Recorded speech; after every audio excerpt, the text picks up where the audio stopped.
उनसे हम बात करेंगे। लेकिन उसके पहले आपको बता दें मुरली मनोहर जोशी का बयान कि कोर्ट का फैसला ऐतिहासिक है।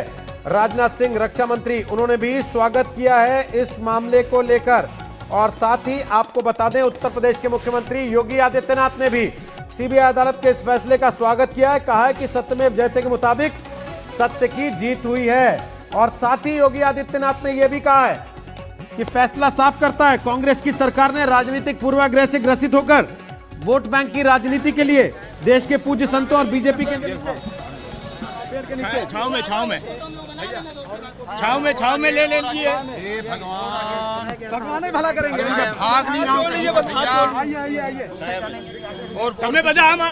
और मुरली मनोहर जोशी कह रहे हैं सभी 32 लोगों का स्वागत करते हैं, उनके बरी होने का स्वागत करते हैं। लाल कृष्ण आडवाणी के घर पर पहुंचे केंद्रीय मंत्री रविशंकर प्रसाद, उनको बधाई देने के लिए आज की इस जीत के बाद। और उत्तर प्रदेश के मुख्यमंत्री योगी आदित्यनाथ, जैसा हम आपको बता रहे हैं, उन्होंने कोर्ट के फैसले का स्वागत किया है। लेकिन साथ ही साथ आपको बता दें उन्होंने कांग्रेस पर निशाना भी साधा, यह कहते हुए कि पूर्वाग्रह से ग्रसित होकर जानबूझकर देश के संतों और बीजेपी के नेताओं के खिलाफ ये केस दर्ज किए गए थे झूठे। इसके लिए उन्हें माफी मांगनी चाहिए देश की जनता से। आज का जो निर्णय हुआ है वह अत्यंत महत्वपूर्ण है और हम सब के लिए बहुत खुशी का प्रसंग है।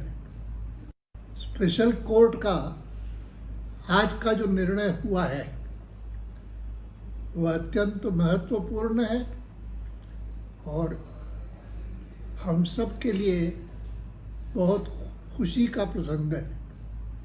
स्पेशल कोर्ट का आज का जो निर्णय हुआ है वह अत्यंत महत्वपूर्ण है और हम सब के लिए बहुत खुशी का प्रसंग है। स्पेशल कोर्ट का तो लाल कृष्ण आडवाणी ने प्रतिक्रिया दी है अपनी अदालत का फैसला आने के बाद। उन्होंने कहा है कि आज का दिन हम सब के लिए खुशी का दिन है। कोर्ट का फैसला सभी के लिए खुशी का मौका है, बेहद महत्वपूर्ण दिन है। ये बात लाल कृष्ण आडवाणी ने अपने वीडियो संदेश में कही है, जो अब से कुछ सेकंड पहले आज तक ने आपको दिखाया। आडवाणी ने जो प्रतिक्रिया दी है वो कह रहे हैं हम सब के लिए खुशी का मौका है, सबके लिए खुशी का दिन है। इसके पहले रक्षा मंत्री राजनाथ सिंह इस फैसले का स्वागत कर चुके हैं। उत्तर प्रदेश के मुख्यमंत्री योगी आदित्यनाथ इस फैसले का स्वागत कर चुके हैं और यहां तक कह चुके हैं कि यह साजिश की गई थी कांग्रेस की तरफ से जानबूझकर लोगों को फंसाने के लिए, बीजेपी के नेताओं को फंसाने के लिए। बाबरी फैसले पर आचार्य धर्मेंद्र ने खुशी जाहिर की और कहा कि सत्य की जीत हुई है। उन्होंने कहा यह तो अभी सिर्फ झांकी है, अभी काशी और मथुरा बाकी है। सत्यमेव जयते नानृताम, अंततो गत्वा सत्य की ही जय होती है, असत्य की जय नहीं होती। सत्य की जीत हुई है। इस पर न तो मैं यूं करूंगा और न यूं करूंगा, केवल यूं करना चाहिए। अंग्रेजी करती यूं ठेंगा दिखाओ या वी फॉर विक्ट्री बनाओ, बिल्कुल गलत, घमंड है ये। ऐसा करने का हमें कोई अधिकार नहीं है। अगर ऐसा हुआ है तो भगवान की कृपा, और यूं करने का तो मतलब ही नहीं है ठेंगा दिखाने का। तो बस केवल प्रणाम करना चाहिए। भगवान को प्रणाम, अयोध्या की धरती को प्रणाम, लक्ष्मणपुरी है ये लखनऊ, इसे प्रणाम। और हम भगवती भारत माता की 1 अरब संतानें मिलकर के जितने पुराने इस प्रकार के दाग हैं उन सबको धोएंगे। आचार्य धर्मेंद्र एक तरह से फिर आह्वान कर रहे हैं कि एक बार फिर आगे बढ़ने की आवश्यकता है।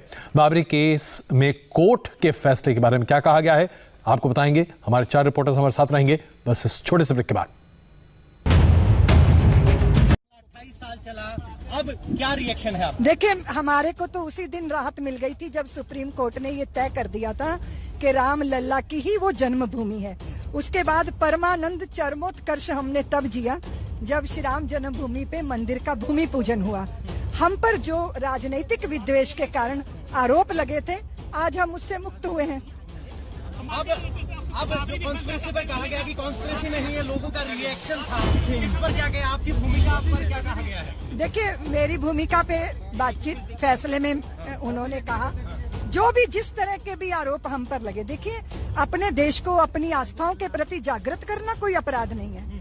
हम किसी अनाधिकार चेष्टा में नहीं लगे थे, हम किसी दूसरे की बात पर हक नहीं जमा रहे थे, हम तो अपने रामलला की जन्मभूमि मांग रहे थे।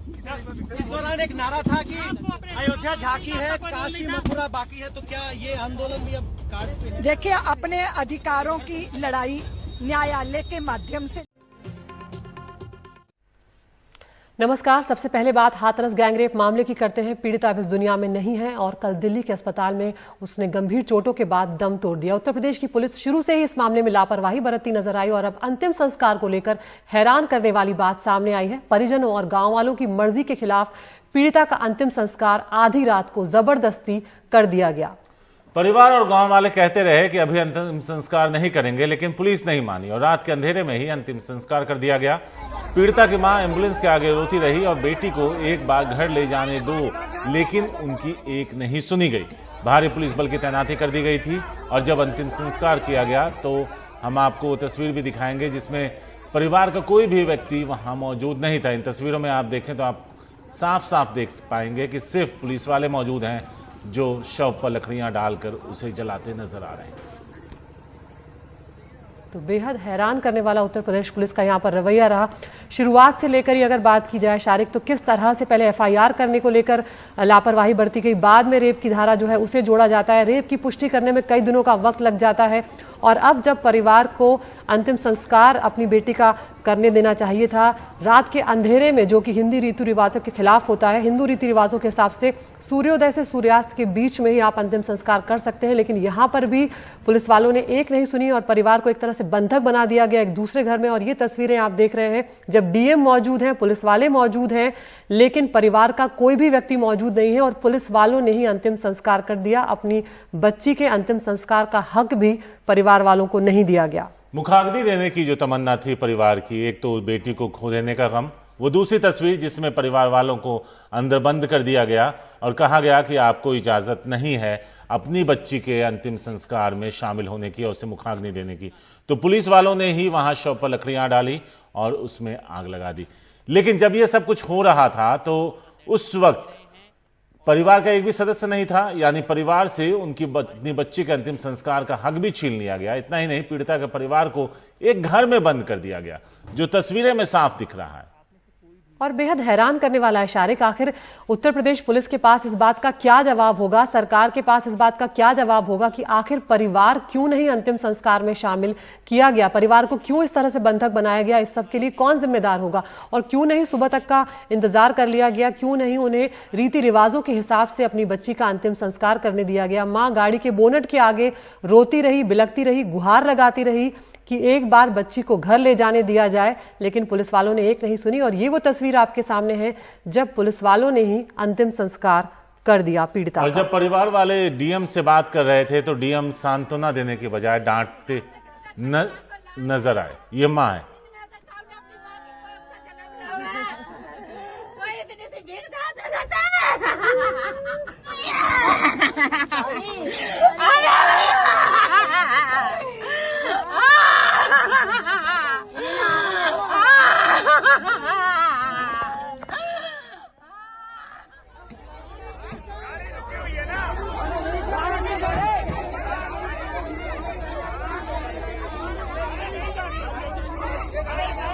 ये वो तस्वीरें हैं जहां डीएम के साथ परिवार वाले बात कर रहे हैं, उनसे बहस कर रहे हैं कि भाई आप हमें इजाजत दीजिए बच्ची को घर ले जाने की, उसके बाद सुबह हम उसका अंतिम संस्कार कर देंगे। लेकिन डीएम उसे डांटते हुए नजर आ रहे हैं। और जब बात की गई डीएम से तो साफ साफ तरीके से अगर देखें तो कितनी गलत बयानी करते हुए नजर आए और कहा कि परिजनों से बात करके विधिवत तरीके से अंतिम संस्कार कराया गया।